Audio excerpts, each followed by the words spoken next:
Solidaridad es una palabra bonita, pero no utilizable al momento de gobernar. El ego es el norte a seguir, el yo tengo la razón y soy el más capaz es el paradigma a vencer.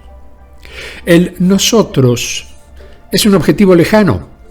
Bueno, es lógico, puesto que compartir es perder hegemonía de poder.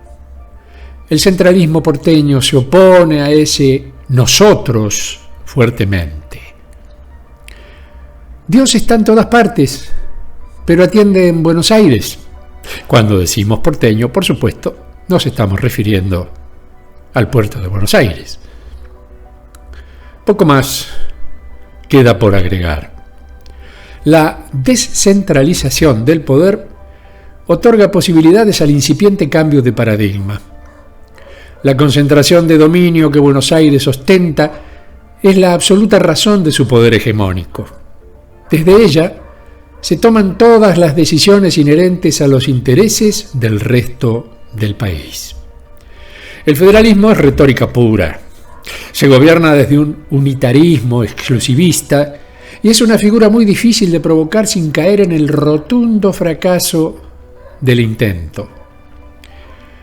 Siempre que la economía sea moldeada en el crisol capitalino, el mal llamado interior se verá expulsado de las decisiones fundamentales que lo atañen individualmente y propugnan un falso colectivismo amparado en la argucia de un supuesto federalismo.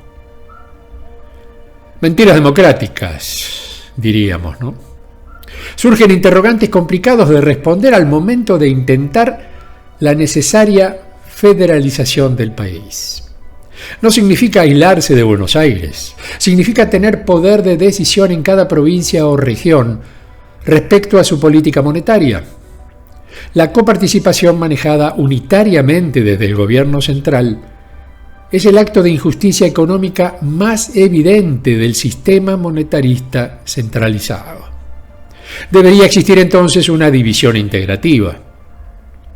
Si tuviéramos que generar esa división integrativa, parece una paradoja, pero no lo es. Una posibilidad viable sería aprovechar la existencia concreta de bioregiones geográficas perfectamente limitadas, integradas desde ya por varias provincias. Tendríamos allí el NOA, noroeste argentino, la Mesopotamia, la Pampa húmeda, Cuyo y la Patagonia. Cada una de estas regiones geográficas posee características bien diferenciadas entre sí.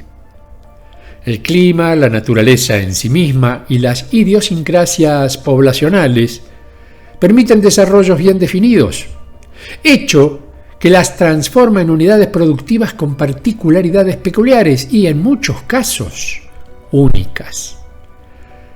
Pero la verdadera evolución se gestará a través de la generación de monedas locales y regionales, en la cantidad y forma que sea necesaria producir para asegurar el crecimiento y la autosuficiencia de cada una de estas regiones.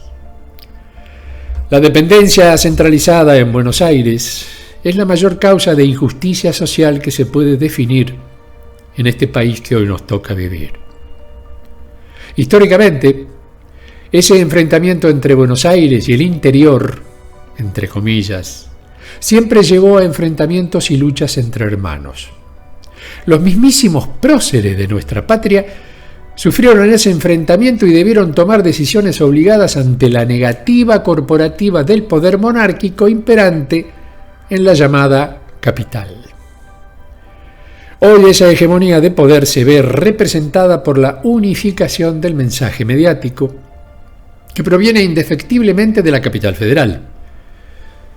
Es menester saber del corte de calles, accidentes y climas de la ciudad de Buenos Aires como noticia importante en cualquier radio o emisora televisiva y en cualquier punto del país. El desprecio respecto a la producción informativa local es una de las herramientas más utilizadas por los medios corporativos, que se apoderan de medios difusivos y, además, imponen sus reglas de juego personalistas. La capital reina. El resto observa pasivamente y, salvo excepciones, el interior obedece y acepta resignado este avasallamiento. Pero para llegar a tal objetivo es menester evolucionar. Para que exista una revolución, primero debe concentrarse el fenómeno de la evolución. Y digo concentrarse porque debe llegar al punto de una concreción absoluta. Por lo tanto, hay que concretar la evolución. El agregado es posterior a la afirmación de las convicciones y la aceptación de que el éxito es posible. Pero esto requiere probar la real efectividad del nuevo mecanismo propuesto. El sistema económico actual penaliza la falsificación de la moneda oficial, pero no impide el libre acuerdo entre las partes si deciden no utilizarla o crear otra forma de dinero, como lo es el virtual mediante el uso de celulares o una simple libreta de registros. Quienes formamos parte de los clubes de trueque pasamos desde la instancia de ser acusados de falsificadores a la tibia aceptación de ser intermediarios entre la voluntad de quienes participan en ellos. Les ofrecimos una herramienta monetaria, como los tickets o vales de trueque, y quienes los utilizaban consideraron valorarlos al punto de utilizarlos como una forma de dinero propio. Pero el punto de inflexión que generó dudas entre los detractores del trueque fue que la emisión estaba centralizada. Y hay aquí la clave del cambio que proponemos: la descentralización y el reparto equitativo de las responsabilidades respecto al circulante. Convengamos que lo propusimos desde el principio, pero esa primera etapa no contó con la existencia del virus de la especulación y las ambiciones de riqueza de quienes emitían. Vicios que solamente el dinero produce, y eso inclina la balanza hacia la creencia de que todo elemento de representación de valor es dinero. Y verdaderamente no es así. Cada prosumidor emite el volumen de circulante que necesita para subsistir y se compromete a transformarlo en bienes y servicios cuya oferta genera la concreta devolución de ese crédito otorgado por el conjunto de participantes en la red. Para ser claros, el circulante transita un circuito cerrado y se degrada con el tiempo. A eso lo llamamos oxidación o tasa negativa. El núcleo de intercambio puede ser pequeño o gigantesco, pero el mecanismo se autorregula a sí mismo. No es posible el ahorro de unidades de intercambio, puesto que su degradación produce una pérdida de valor que en el tiempo llega a ser del 100% del mismo.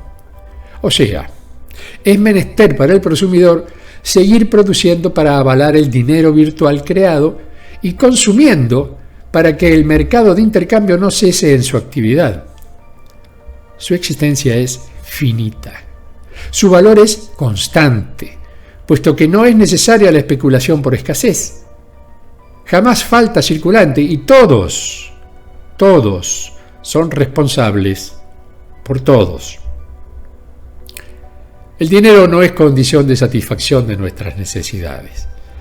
La solidaridad y la reciprocidad son capaces de generar la confianza necesaria para que cualquier papel utilizado por nosotros reemplace al dinero en nuestros intercambios. Cuando tales condiciones se dan, es posible privatizar el elemento de intercambio de bienes y servicios, o sea, en otras palabras, se genera moneda social. Calidad de vida tiene poco que ver con cantidad de cosas y mucho que ver con calidad de las relaciones entre las personas. Permanentemente, en este orden nuevo que estamos construyendo, hay muchas ideas poco probadas y dogmas que revisar si queremos avanzar. ¿Por qué no tomarnos el tiempo y coraje para seguir inventando las formas que nos permitan salir de esta encrucijada? ¿Por qué no tomar esta oportunidad de creatividad y transferencia de poder a las personas como un espacio de crear justicia social y equidad en esta sociedad que tanto lo necesita? Hay que construir este nuevo paradigma. Mi abrazo de siempre. Hasta la próxima.